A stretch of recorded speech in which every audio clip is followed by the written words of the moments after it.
The only people who don't want to disclose the truth are people with something to hide. Dr. Grace Vuoto, she is the executive director, the president of the Edmund Burke Institute for American Renewal based in Washington, D.C. She is also the editor of Politics and Culture section of the World Tribune. She is also the host of American Heartland with Dr. Grace, and she's a dear friend of mine. Dr. Grace, thank you so much for being on Freedom Friday today. You wrote an amazing article that I have spread all over the Internet today on World Tribune. You wrote it today, questioning the details and the facts surrounding the death of Miss Fuddy, who was the Department of Health Director for Hawaii, who just mysteriously died in a plane crash just days after the announcement that big news was coming out of the Arpaio Zulu camp. I mean, talk to us about all of that. Well, you know, the article is called The Strange Death of Loretta Fuddy, and it is absolutely astonishing when you look at what happened. There were 9 people on a plane who were flying. They had just taken off from an island in Hawaii, and within minutes, the pilot heard a bang, and the engine suddenly went dead. Now, in the normal course of events, when that happens, the plane crashes and everybody on board dies. Right. However, as it turns out, this pilot had 14 years. He was a pilot since he was 14 years old, and he had so much experience flying glider planes. So he was able to glide the plane onto the water. Basically, it was a crash landing on water, a very successful one. Yeah. So you might say that at that moment, all of those 9 passengers escaped death. That would be the first time they escaped death because they managed to land, and nobody on board at that point had suffered any life-threatening injuries. Right. Then, as you know, Carl, the thing that usually happens is water comes flooding into the plane, and people get trapped in the plane and they drown. Right. And miraculously, again, everybody got off the plane. Right. And at that point, all the eyewitnesses said everybody was fine. Nobody was panicking, and nobody was in distress. Now, Carl, usually what happens, if you've survived death, basically you've avoided death twice in one day, what is the risk here? You have now 9 people floating in water. The water is choppy. Everybody has a life vest except for the pilot, because he gave his to one of the passengers. They're hanging on for dear life, and they're hoping that somehow, some way, they will be rescued. The pilot had been able to make some mayday calls. But even then, how quickly would they be found, and would they be found before the sun sets? And you know, if the sun sets, then the search becomes really difficult, and it's really hard to survive under those conditions. Right. But, again, another intervention. As it so happened, there was a man, his name is Josh Lang, a pilot. He was with his girlfriend, and they were on a leisure trip. And they were contacted by the tower in Molokai, and they were asked, have you heard any distress signals? Now, check this out. Check what a hero this man is, because, you know, he might have said, look, I heard something but faintly, and there's nothing much I can do. Instead, he decided to circle back and see if he could see anything. And lo and behold, he saw the tail of the plane. The plane is now sinking as the 9 people are surrounding it, trying to survive. And he actually located those passengers. So he and his girlfriend fly to the airport in Kalapaupa. They try to get help. They really can't find anybody. And then it occurs to him that if he just flies back to where the people are, it'll be easier for the Coast Guard to locate them so they can locate the whole group before sunset. And he does that, and he hovers on top of them so that they all remain calm.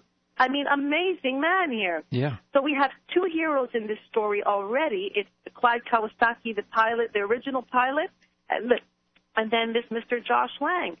So at this point, everybody's fine, and there is one Army veteran. He's a 7-year-old Army veteran. His name is Mr. Holstein. He decides that he's going to try to swim to shore to get help. So he starts swimming to shore, and amazingly, he makes it. But in the meantime, the Coast Guard arrives, and all the passengers are being pulled out of the water. Right. So for most of these people, they have avoided death 3 times in one day. Yeah. There was 3 possible ways they would have died, and each time something intervened. Yeah, and don't forget sharks. So there's 4 times. Yeah, I mean, you could go on and on, right? Yeah. And And suddenly, so everybody's being pulled out. It looks like everybody's fine. And, everybody thinks, people had seen the deputy of Miss Lara Fuddy. His name is Keith Yamamoto. Right. He had helped Miss Fuddy put on her life vest. She disembarked from the plane. She was fine. All the witnesses had said that she was floating in the water like everybody else, not crying out in distress. And everybody described the scene as extremely calm. And in fact, the audience that is interested in this, you can actually see there's somebody on board who took pictures as the plane is sinking in the water and as the people are disembarking. He actually took 20 seconds of footage of water flooding into the plane. It's unbelievable that somebody would think to do that. Yeah, I was going to say he actually took video footage. You said that, so it's amazing. I saw it today. Yeah, so you see at that point that the waters are they're a little choppy, but they're calm enough to survive in. Like you Right. wouldn't immediately drown under those conditions. Right. So then all of a sudden, it appears that one of the Coast Guards finds Miss Fuddy, and when he finds her, she has no pulse. She died. Yeah. And nobody understands how it happened. When the pilot, Clyde Kawasaki, gave a press conference, he said that when they told him that she died, I didn't understand how it could happen. I don't understand how it could happen. Right. When the man had died, he said, I don't understand how that happened. How did it happen? Right. She was fine and she was not in distress. And we have another witness, a reverend. He says that Mr. Yamamoto told him that he was holding her hand and suddenly she let go and just died. Yeah. So obviously this is strange because now we don't know what the precise cause of death is. If she had been injured during the landing, she would have indicated it to somebody. She would have said so. She would have cried out. If something was bothering her, it was likely she would have cried out at some point. Right. But there was so basically everybody that witnessed it said we all got out, we all made it safe and sound, and we don't understand why by the time the Coast Guard located her, right. she had passed. Right. So an autopsy has been ordered, and basically there's obviously some other cause of death.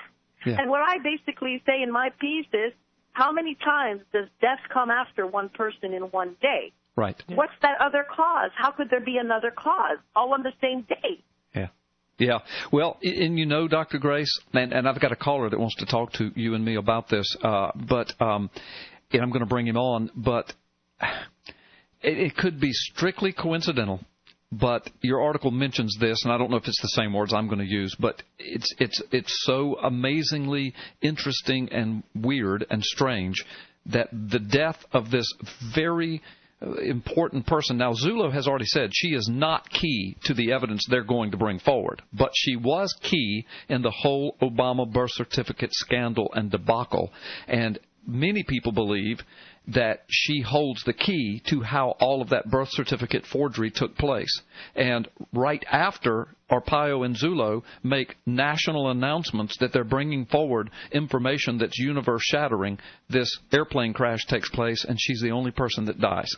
I mean, it's just weird.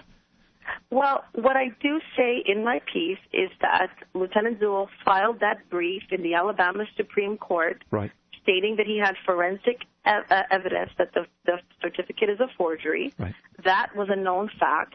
And 8 months later, one of the key people that authenticated the certificate dies, but doesn't just die out of a known illness, or just dies under strange circumstances. Right, right. Let me bring on this caller, okay?